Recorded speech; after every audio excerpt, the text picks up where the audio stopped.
como nós estamos falando da palavra de Deus e aprendendo sobre a palavra de Deus, nós vamos falar hoje sobre cura interior. Oh, Cura glória! do nosso ser, cura da nossa alma, cura do nosso intelecto, cura do nosso entendimento, de Amém. rejeitar aquilo que não é de Deus para nós. Mas vamos ver isso segundo a Bíblia. Levíticos, capítulo número 19.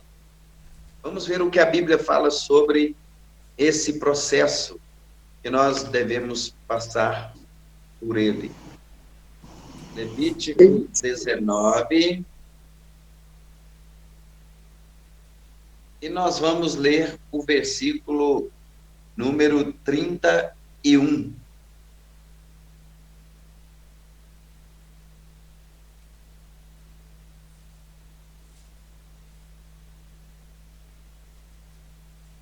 Versículo 19, perdão, capítulo 19, versículo 31 de Levíticos. E diz assim: não vos voltareis para os adivinhadores e encantadores, não os busqueis, contaminando-vos com eles. Eu sou o Senhor vosso Deus. Agora nós vamos ler Deuteronômio, capítulo 18.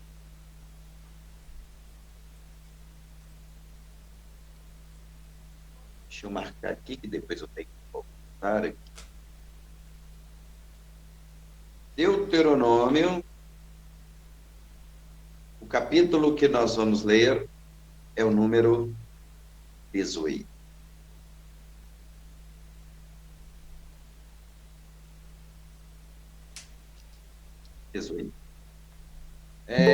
Nos versículos 10, melhor, versículos 9 a seguir. O título, alguns chamam de epígrafe, não é o título do texto, diz assim: as abominações das nações são proibidas. Ou seja, as práticas das nações são proibidas. Ou seja, o que as outras pessoas praticam. E que podem ser chamados de gentios. Ou um povo que ainda não conhece a Deus, ou pessoas que ainda não conhecem a Deus, não conhecem a Jesus Cristo. Então a palavra diz assim que as práticas dele, segundo a palavra de Deus, são proibidas para nós. Olha, versículo 9.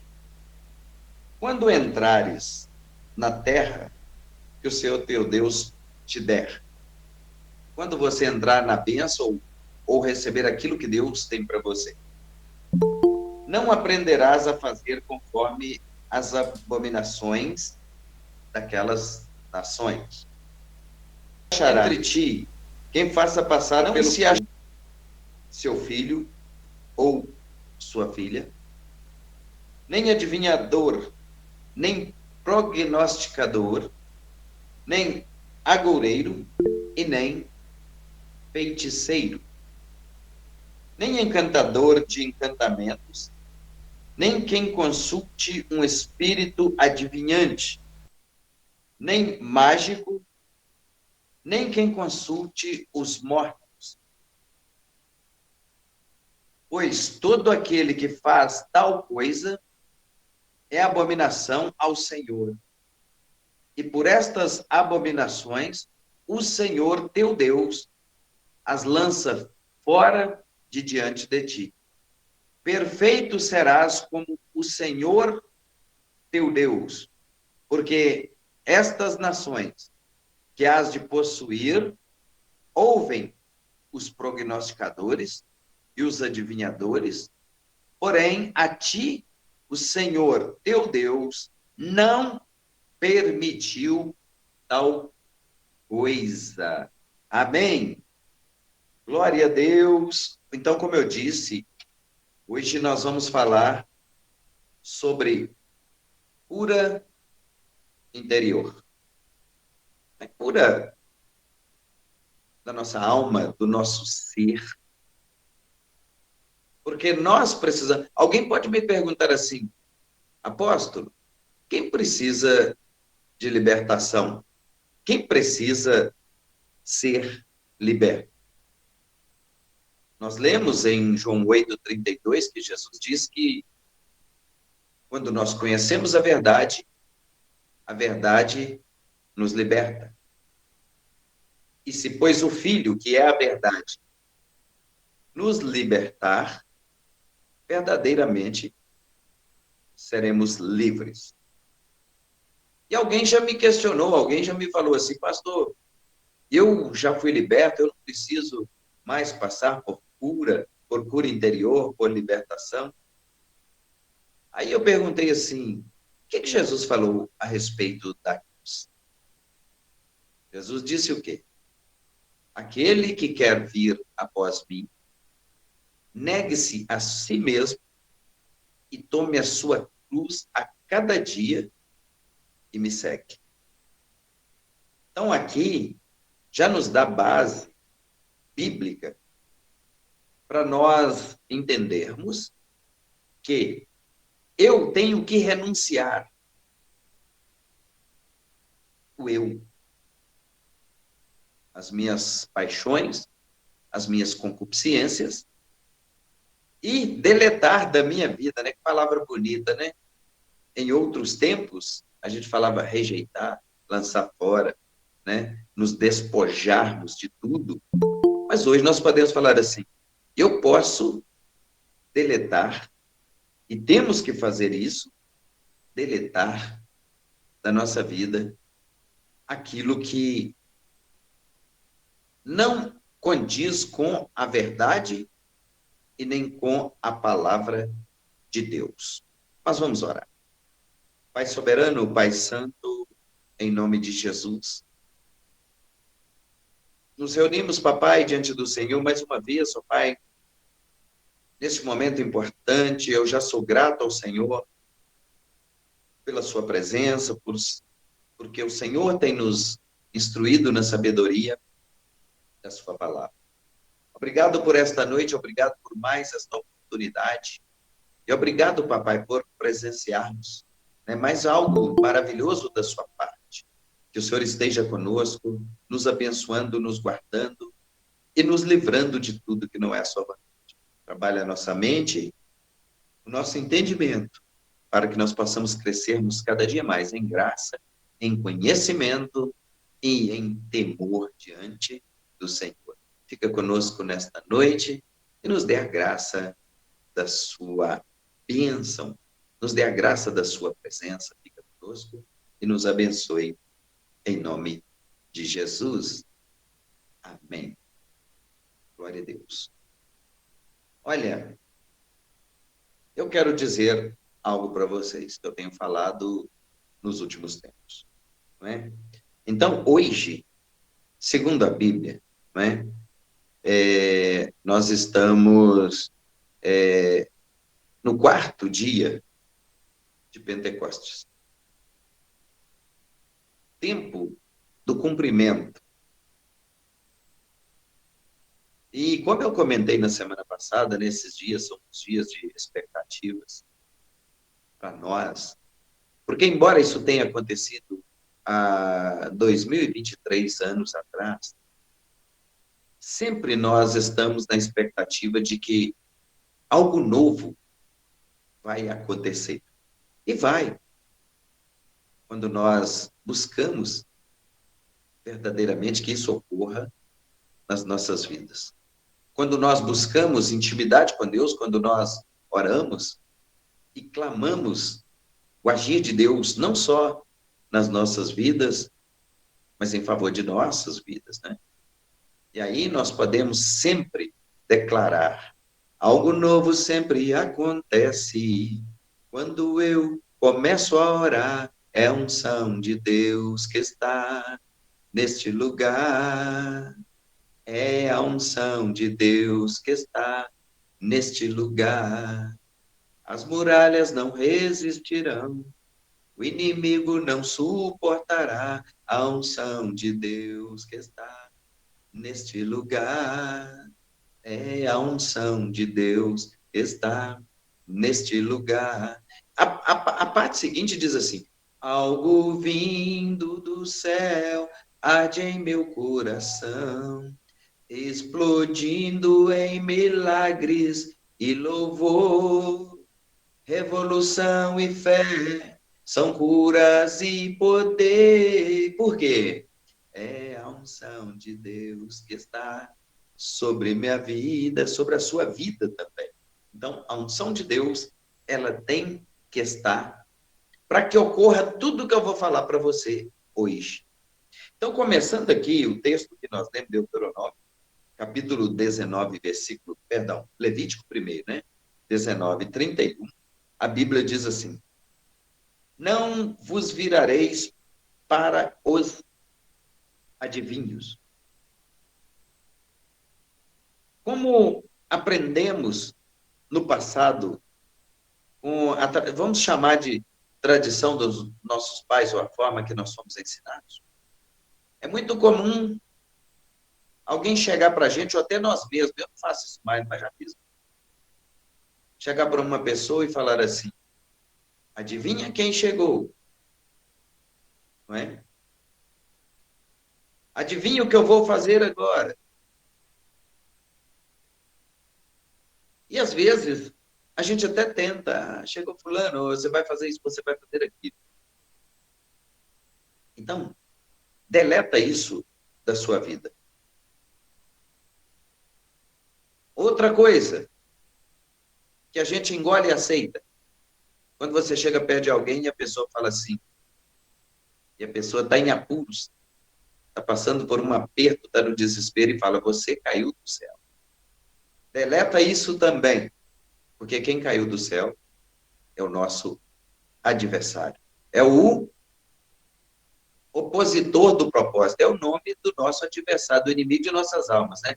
A palavra diabo significa opositor do propósito. Então, ele está dizendo: não vos virareis para os adivinhos ou adivinhadores, não é? E encantadores. Não é? Tem pessoas que conseguem, não é, fazer com que, até mesmo através de ilusão de ótica, fazer com que as pessoas fiquem encantadas, ou vamos chamar de hipnotizadas, diante de um feito ou de algo que aconteceu, ou que a pessoa conseguiu produzir. E o Senhor está dizendo que isto é abominação. E não os busqueis, contaminando-vos com eles. Ou seja, quem os busca se torna um com eles ou contaminado com eles.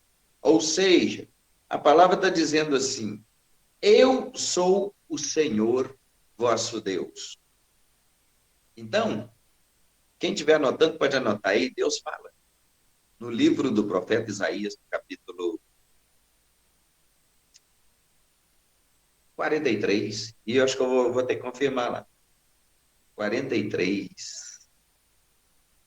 Só para você não anotar errado.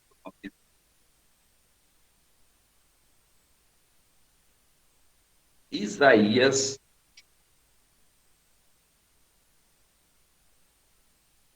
aqui, 43. 43, 13. O Senhor disse assim: ainda antes que houvesse dia, eu sou Deus. E não há ninguém que possa fazer alguma coisa escapar das minhas mãos. Operando eu, quem impedirá? Aqui ele disse: eu sou o Senhor.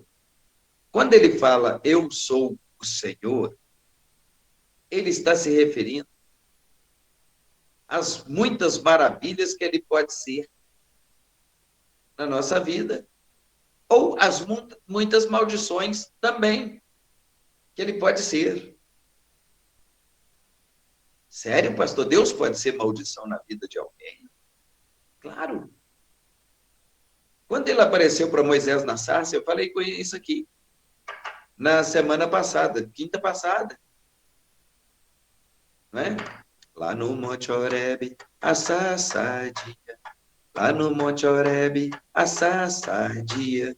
Moisés queria saber por que a sarça ardia e não se consumia. Queria saber. Ouviu uma voz do céu que lhe dizia. Ouviu uma voz do céu que lhe dizia: tira, tira, tira a sandália dos seus pés, porque o lugar que pisa santo é. Tira, tira, tira a sandália dos seus pés, porque o lugar que pisas santo é. Aí, Deus falou assim, você vai lá negociar com o faraó. Eu não vou entrar na questão, porque eu falei sobre isso semana passada.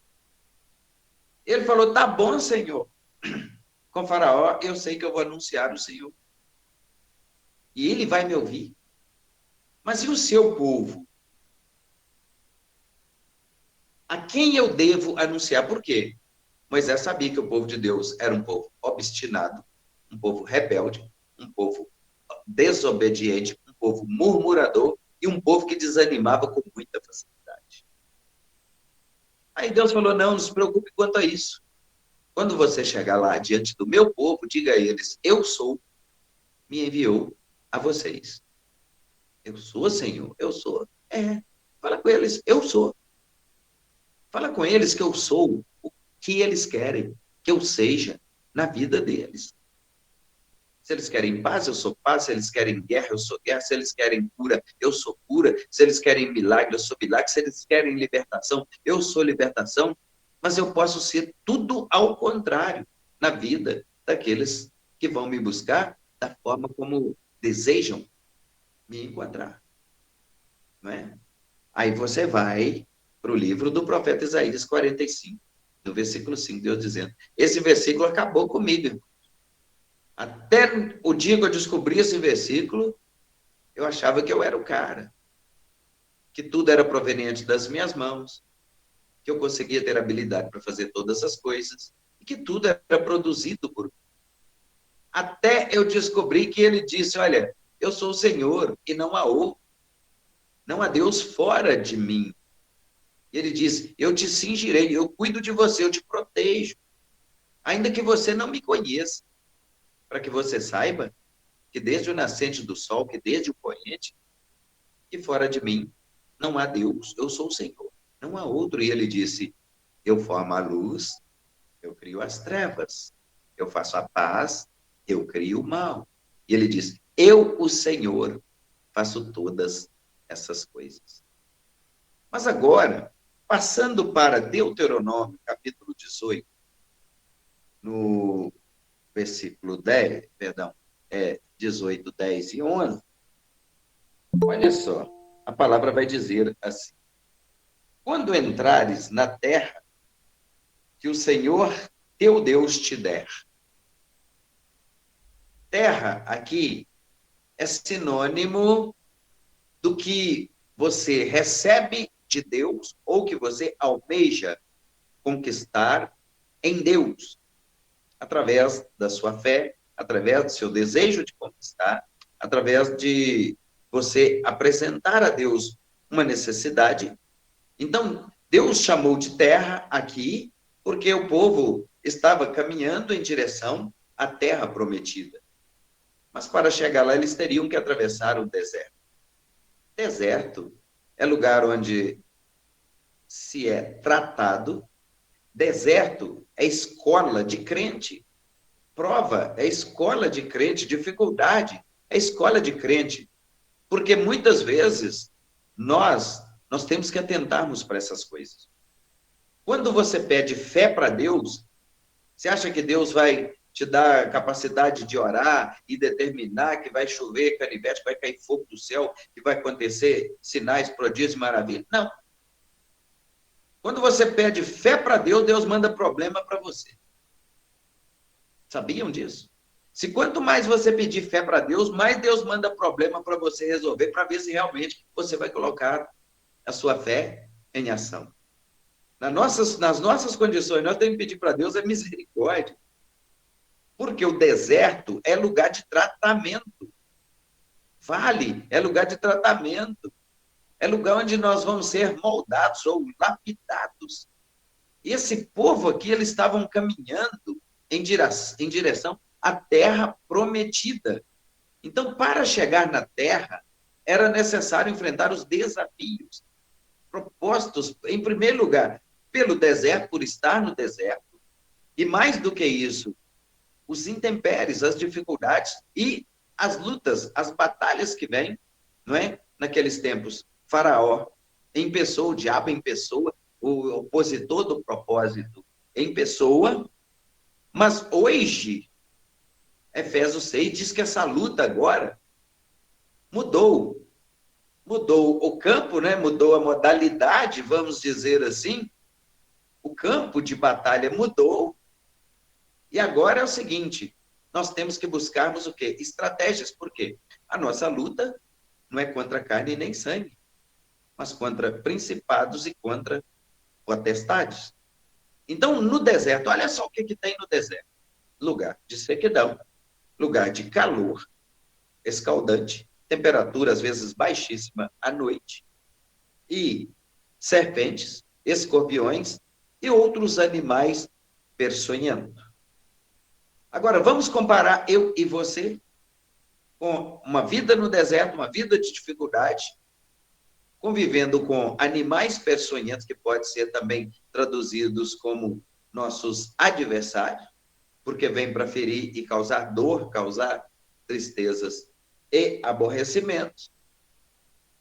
Mas nós devemos aprender com quem? Com a águia.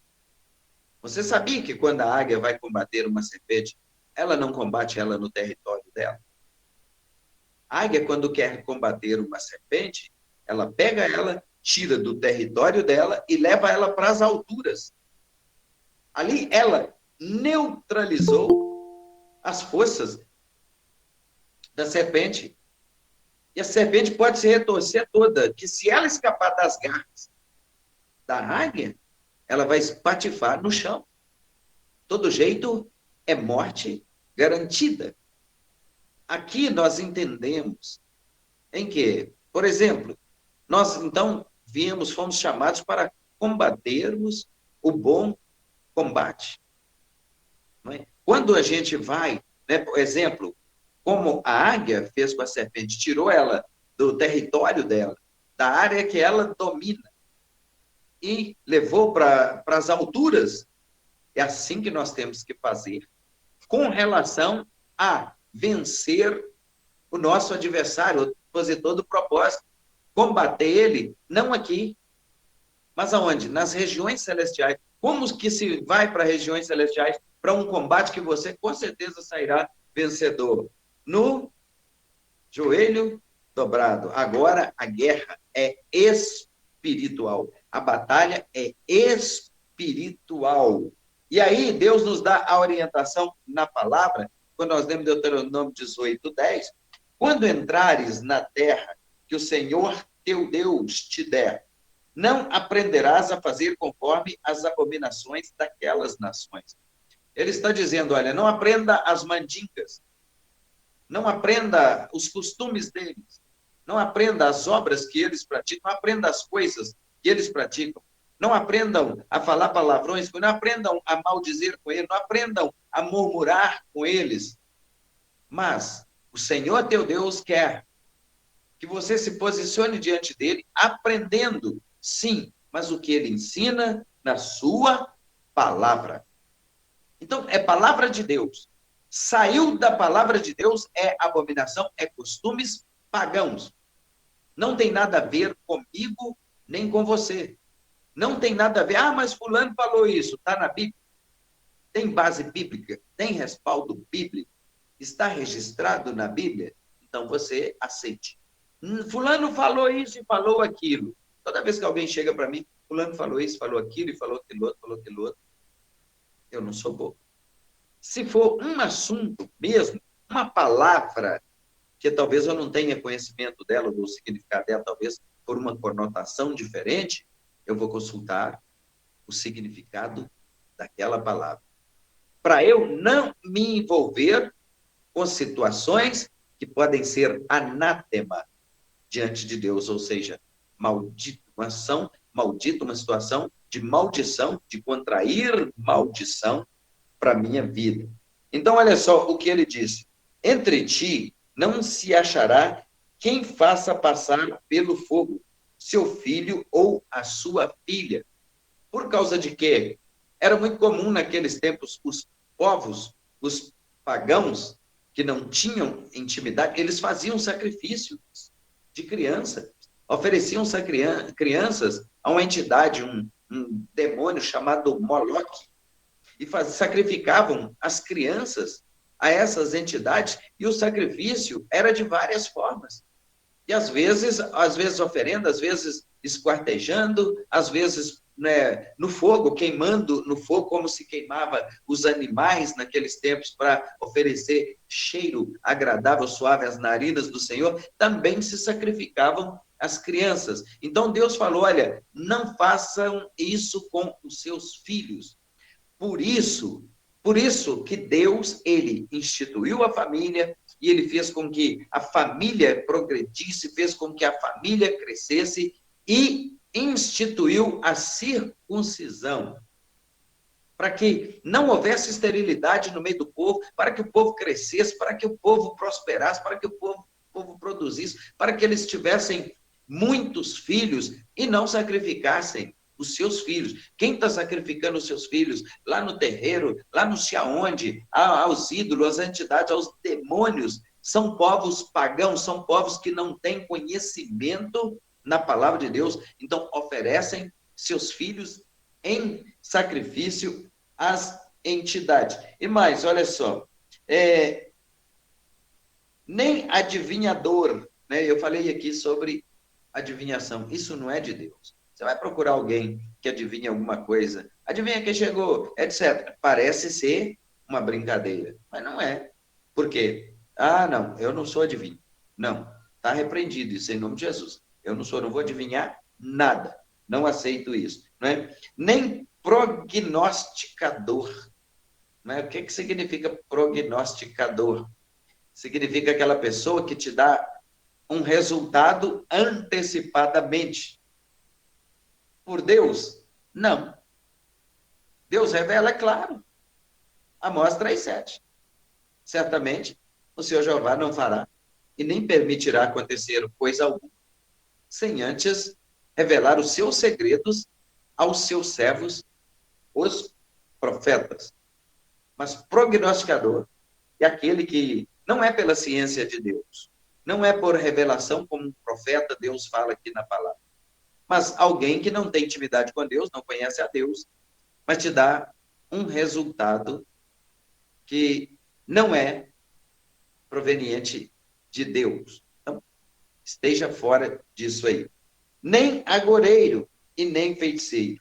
Agoreiro é aquele que deseja o mal para alguém. É aquele que deseja que, pode deixar, te fez mal ou me fez mal, vai se dar mal também. Então, isso é agouro. Isso é declarar a morte, declarar falência, declarar ruína na vida de alguém. Isso não pode existir no nosso meio. E nem feiticeiro. Né? Nós sabemos que feitiço não é só pegar a pobrezinha da galinha preta e ir para a encruzilhada lá, botar umas velas lá, umas coisas lá, e fazer um ziriguidum lá. E esse aí não é feitiço. Até então, é oferenda. O feitiço já foi feito.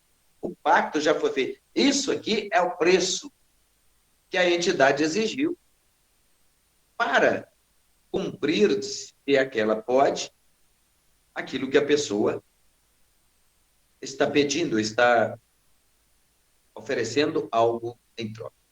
Se for contra mim e contra você, não vai pegar.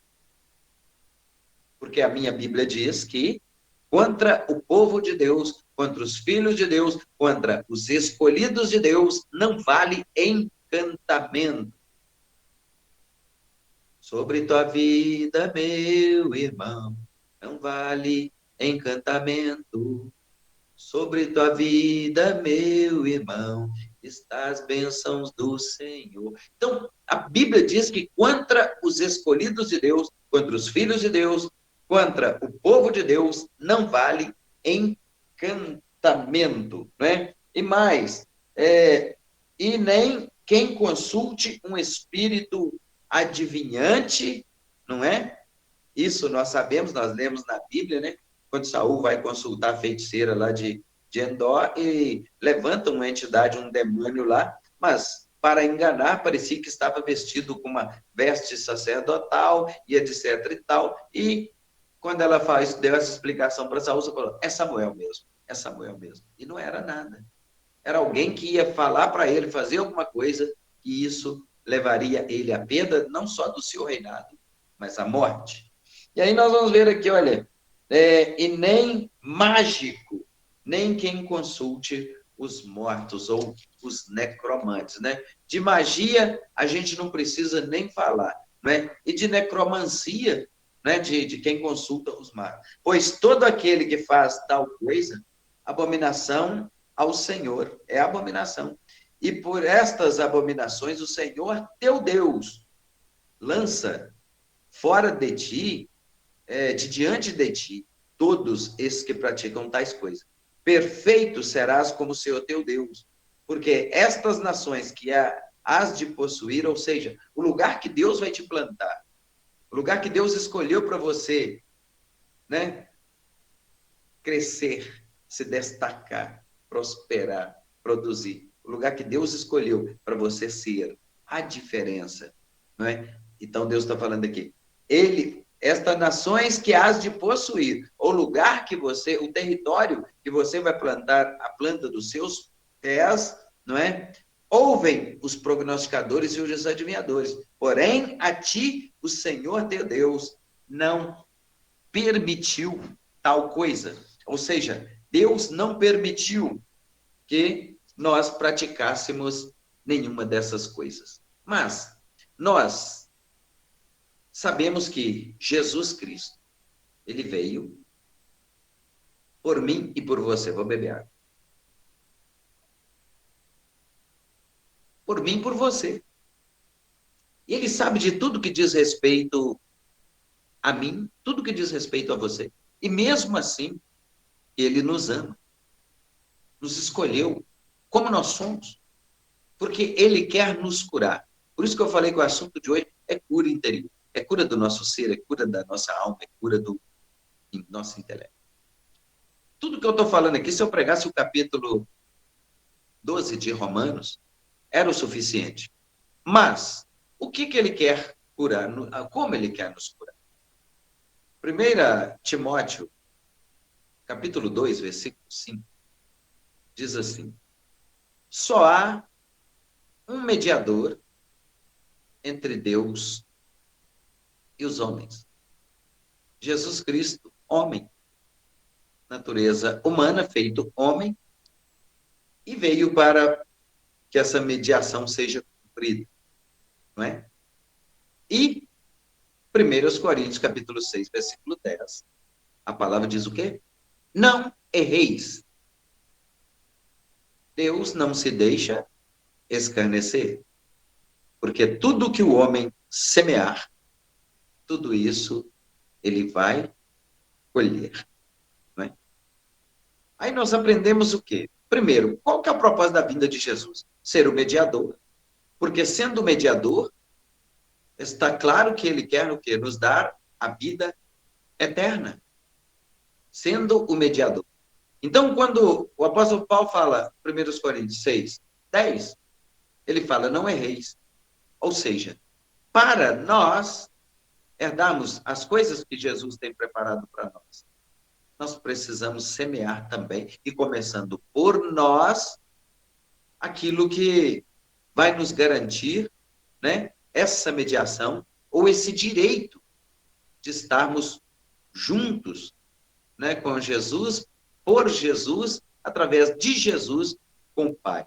Então, ele quer, além de nos dar a vida eterna, ele quer nos libertar de todo tipo de cadeia, como nós vimos aqui, né? Nós precisamos o quê? Eu falei no início, deletar. Mas a palavra correta seria renunciar. Renunciar a todo tipo de cadeia ou de prisões que, porventura, podemos ter contraído no nosso passado ou nas jornadas da vida ou no decorrer da nossa vida. Ele quer curar nossas enfermidades físicas. E às vezes, por que não recebemos essa cura? Por que não recebemos esse milagre? Ou por que não recebemos algo que precisamos ou queremos conquistar da parte de Deus? Mas vamos começar pela cura física, pelas curas do nosso corpo físico, mas entendendo que nós precisamos ser sarados, em primeiro lugar, aqui, na mente. Não é? Um estudo, né, da psicologia, eu disse para vocês há um tempo atrás, que eu estudei psicologia para me entender a alma humana. E a psicologia diz que o ser humano pode ter vários tipos de comportamento, mas tem os dois que chamam mais atenção: o cognitivo e o comportamental. O cognitivo é aquele que age pelas suas emoções. Ele não usa seu raciocínio, muito menos a sua inteligência emocional. Então, o cognitivo, ele age por impulso. Mas, estudando a Bíblia, eu descobri que nós podemos sermos comportamentais.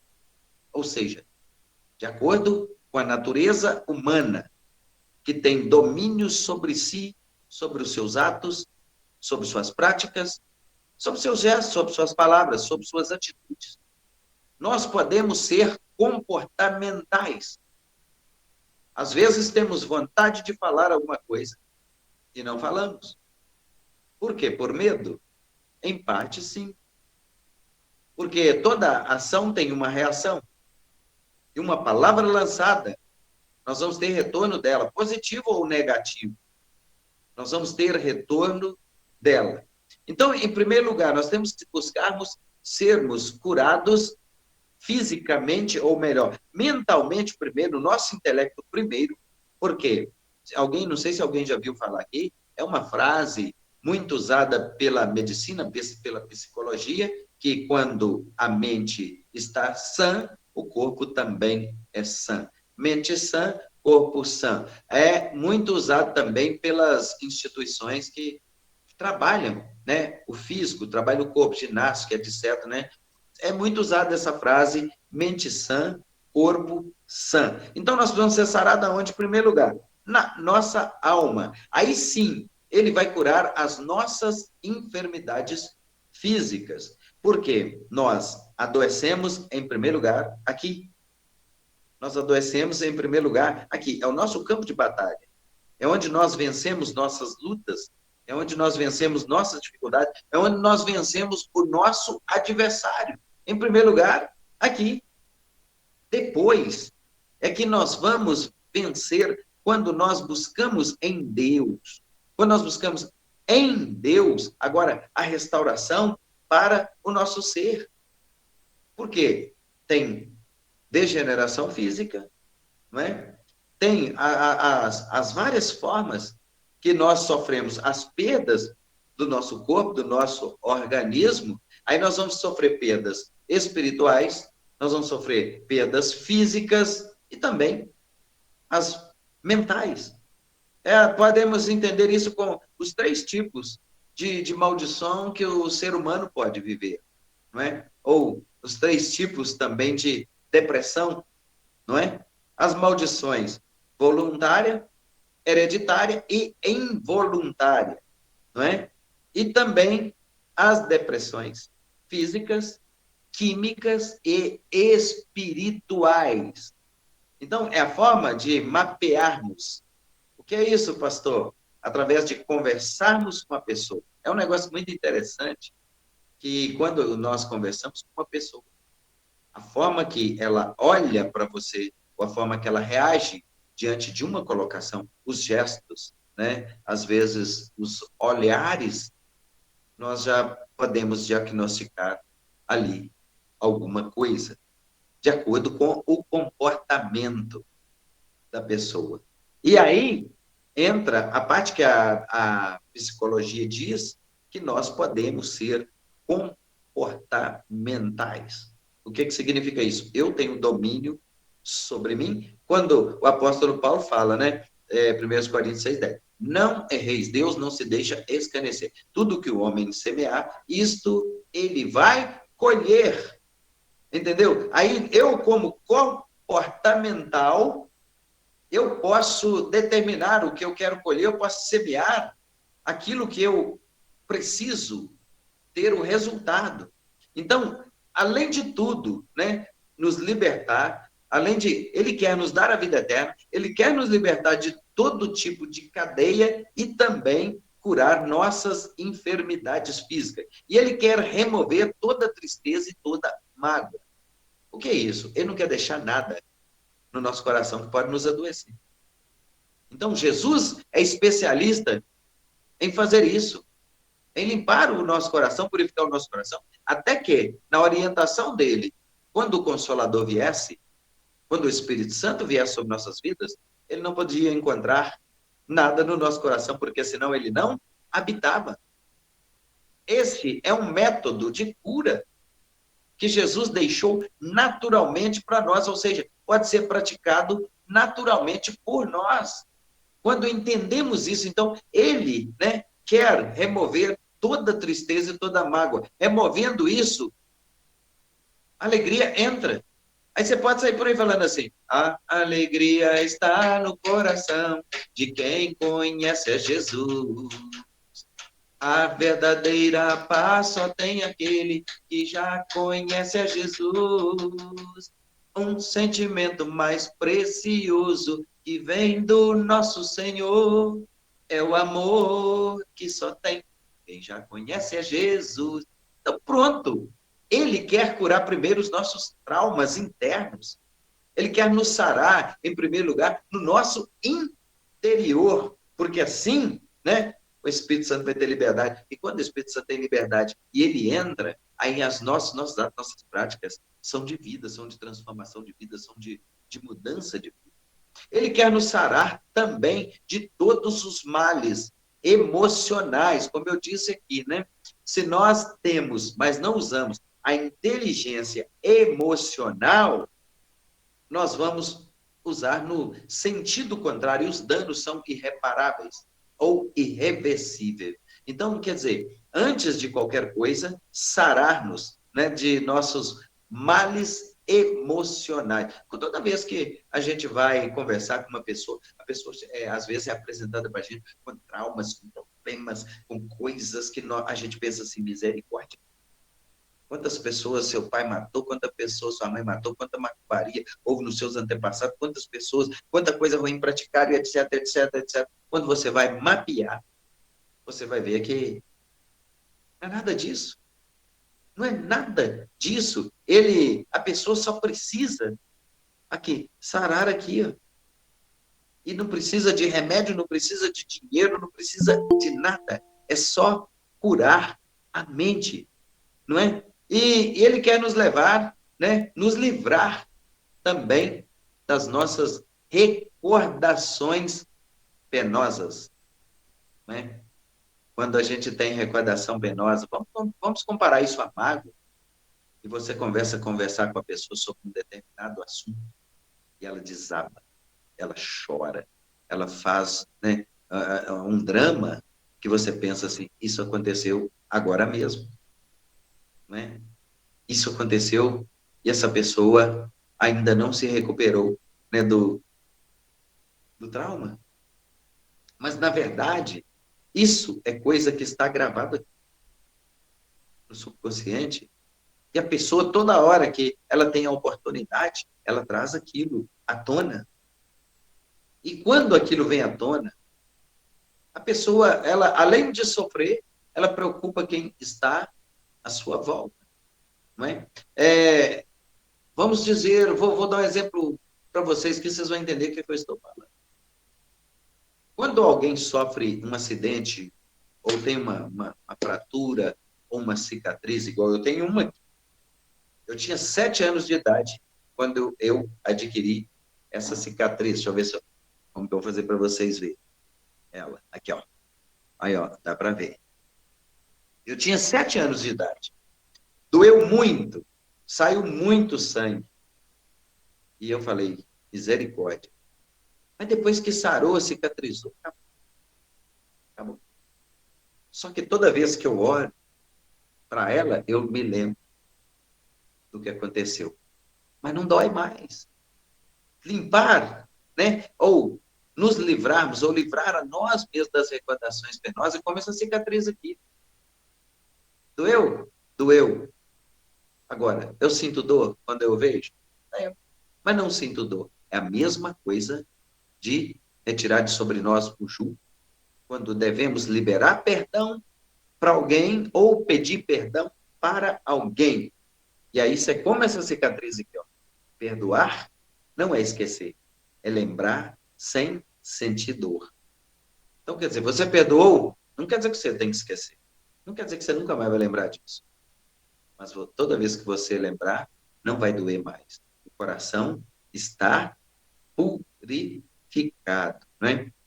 Eu gosto muito de Apocalipse capítulo 21, versículo 7, quando Jesus fala algo maravilhoso.